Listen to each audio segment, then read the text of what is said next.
Hey guys, I wanted to try something new with study. We have all had enough of Zoom, so I wanted to reserve Zoom for the small group time and do the actual lesson as a video. So we're in the final book of our 3-book study. Lamentations dealt with the question how. How could God let this happen? Habakkuk wrestled with God and his plan, and was almost interrogating him, asking, why? Why are you letting injustice happen? Historically, we looked at these books backwards, because Zephaniah was probably written first. Both Zephaniah and Habakkuk were written before and in preparation for the Babylonian Empire. Lamentations came around some 50 years later as a response to being exiled. So, let's get into the chapter. Zephaniah 1. The word of the Lord that came to Zephaniah, the son of Cushi, the son of Gedalah, the son of Amariah, the son of Hezekiah, in the days of Josiah, the son of Ammon, king of Judah. I will utterly sweep away everything from the face of the earth, declares the Lord.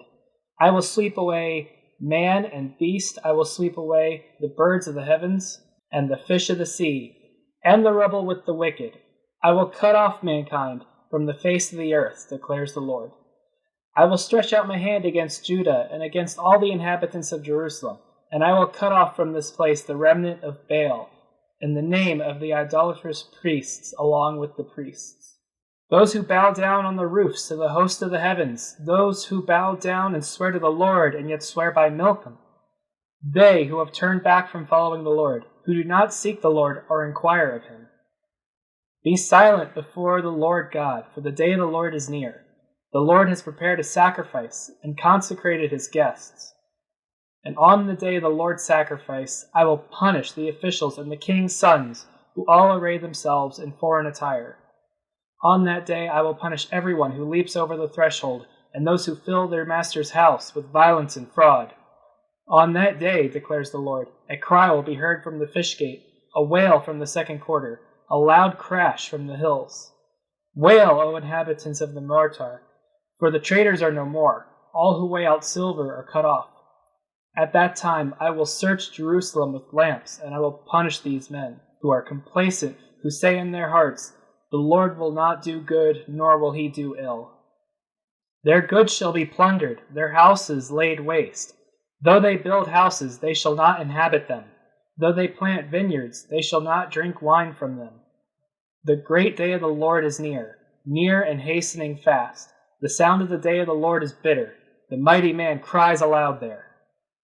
A day of wrath is that day, a day of distress and anguish, a day of ruin and devastation, a day of darkness and gloom, a day of clouds and thick darkness, a day of trumpet blasts and battle cry against the fortified cities and against the lofty battlements.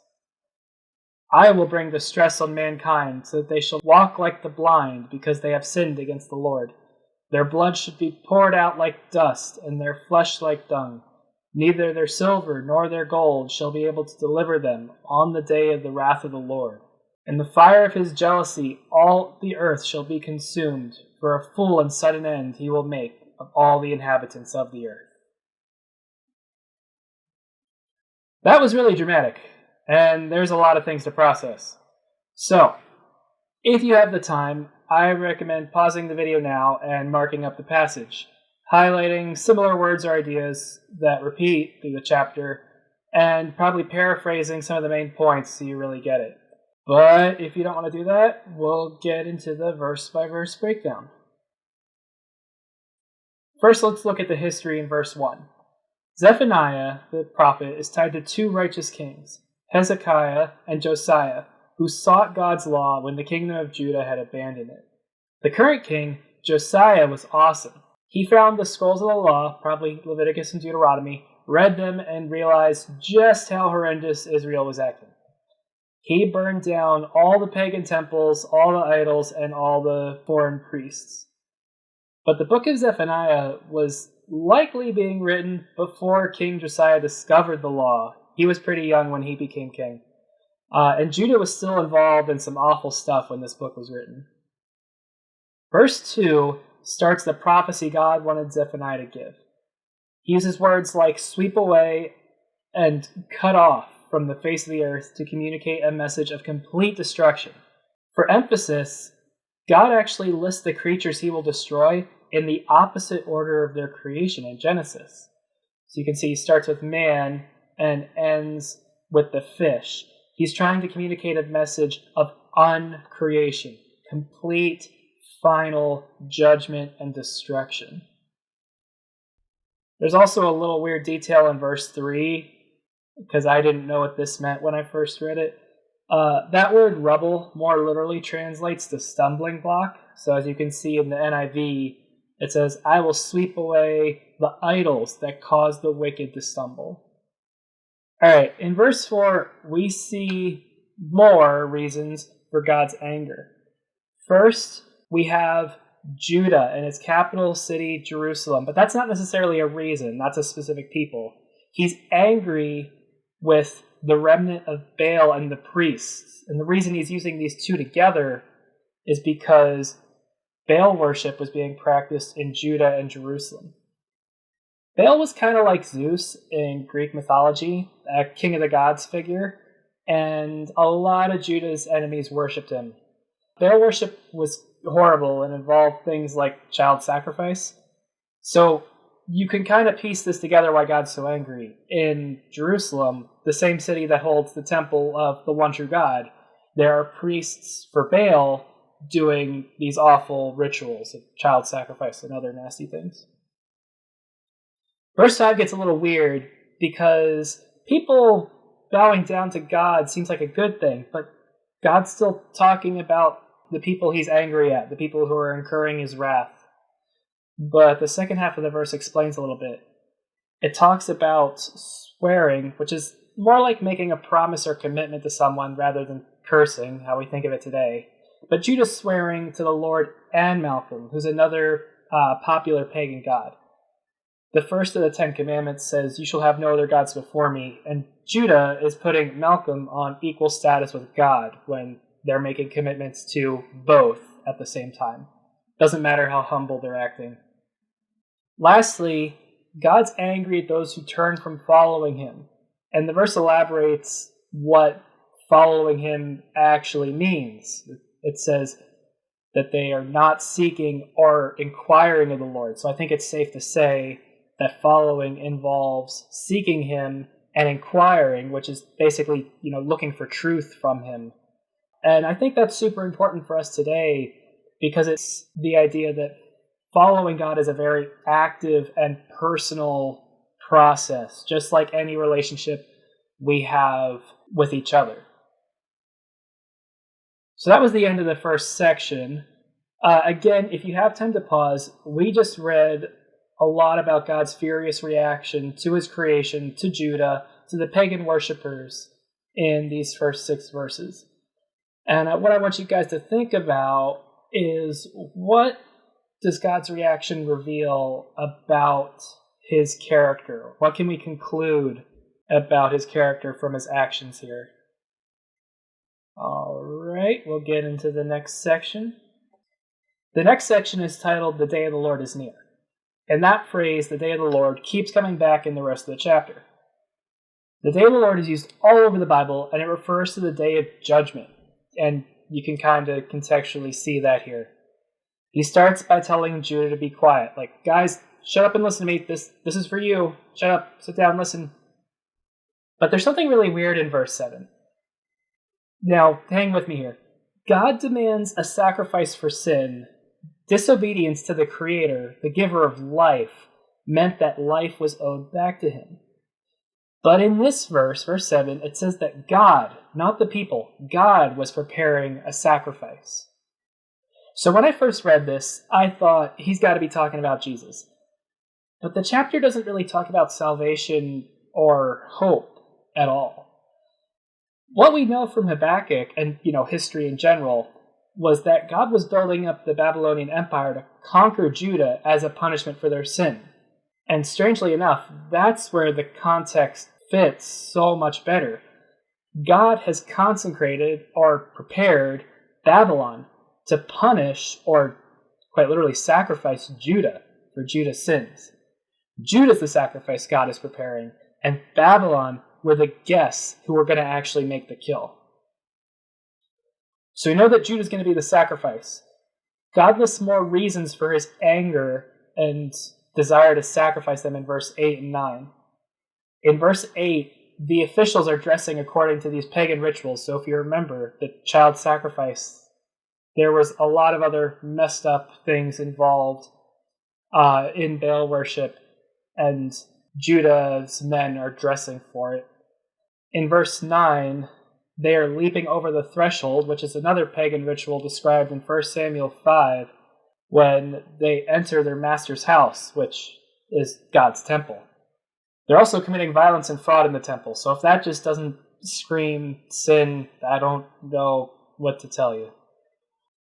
In verse 10, you can hear the battle and plunder language, loud crashes, people crying, wailing. And actually, I found this really cool. These weird locations that just seem thrown in there and out of context are actually the four corners of Jerusalem, the fish gate, the second quarter, the hills, and the Motar. So he's defining the capital, saying, even this is going to incur my wrath. Like, just because there's higher walls in the middle of Judah doesn't mean it's safe. He ends verse 11 by saying, even money, that thing that you put so much trust in, yeah, it's not going to help you. In verse 12, we hear more war and plunder language. You can imagine a scene of men running with lamps and spears, dragging people out of their homes. But it's not just random violence. God is punishing those who are complacent, who believe God is out there, but uninvolved. It says he will not do good, or nor will he do ill. That's what we call agnostics today. But what's crazy is they don't even have to voice that opinion. The middle of the verse, it says those who say in their hearts. They just have to believe it. They don't have to say it out loud, be preaching it. If they think he's uninvolved, he's not going to do good or evil, they'll be punished. So the next few verses here really all go hand in hand. They're giving us disturbing images of the day of the Lord. So in 13 here, we see destroyed and uninhabited homes. In verse 14, you hear the bitter sound of the mighty man, which is, probably a soldier who should be brave and defending, but he's crying. Verse 15 is just relentless with the adjectives, exclaiming how awful and dark that this day of the Lord is going to be. You see wrath, distress, anguish, ruin, devastation, darkness, gloom, clouds of thick darkness. Like, can't get more bright and cheery than that, right? Verses 16 and 17 paint the final battle picture. There are trumpets, war cries. You can kind of get the picture of city walls being scaled.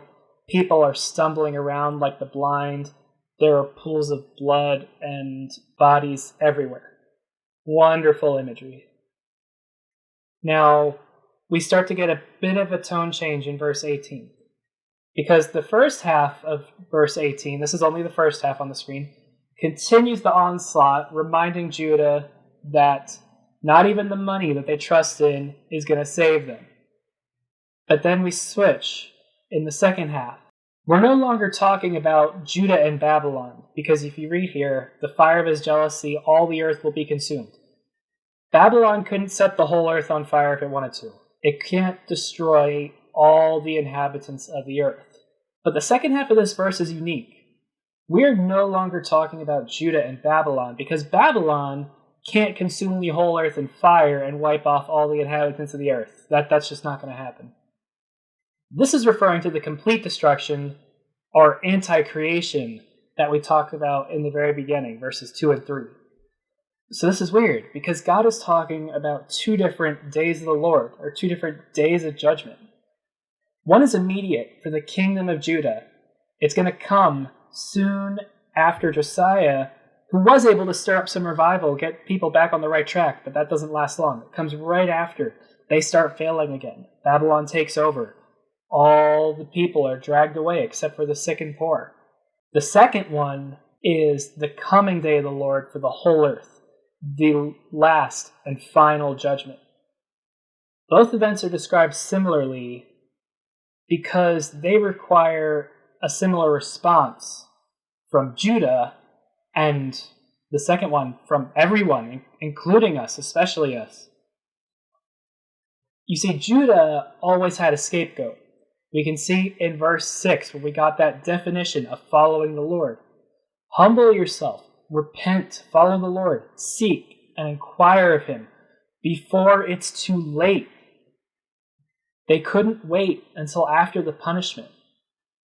The same can be said for us. Before the final day of the Lord, accept Jesus as our scapegoat. Humbly trust that Jesus already paid with his blood, instead of ours, the life that was owed back to God. We're talking about two different scales of these days of the Lord, but the implications are so similar, and the responses are so similar, guys. This point is huge. I can't stress it enough. So that was the end of the chapter. I guess you don't need to pause the video because we're at the end, but the last question I wanted to give you to think about is, what is your gut reaction to hearing all this Day of the Lord judgment stuff? As I said earlier, the warning is just as much for us as it was for Judah. Again, this is such an important point. It defines so much of my faith, understanding that judgment is coming. So that if you're confused or worried or don't know what to think, or please reach out to me or Pete.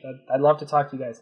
I do check the comments in the YouTube video, so you can leave them there.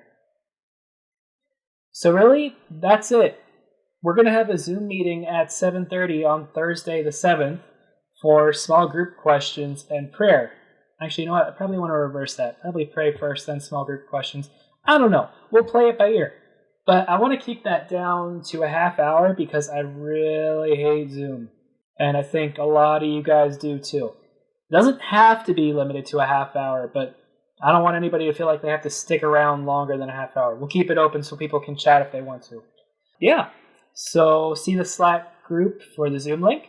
Again, if you're not in the Slack group, I check the comments in the YouTube videos. Reach out to me and we'll get you set up there. All right, thanks for listening, guys. Hope to see you Thursday.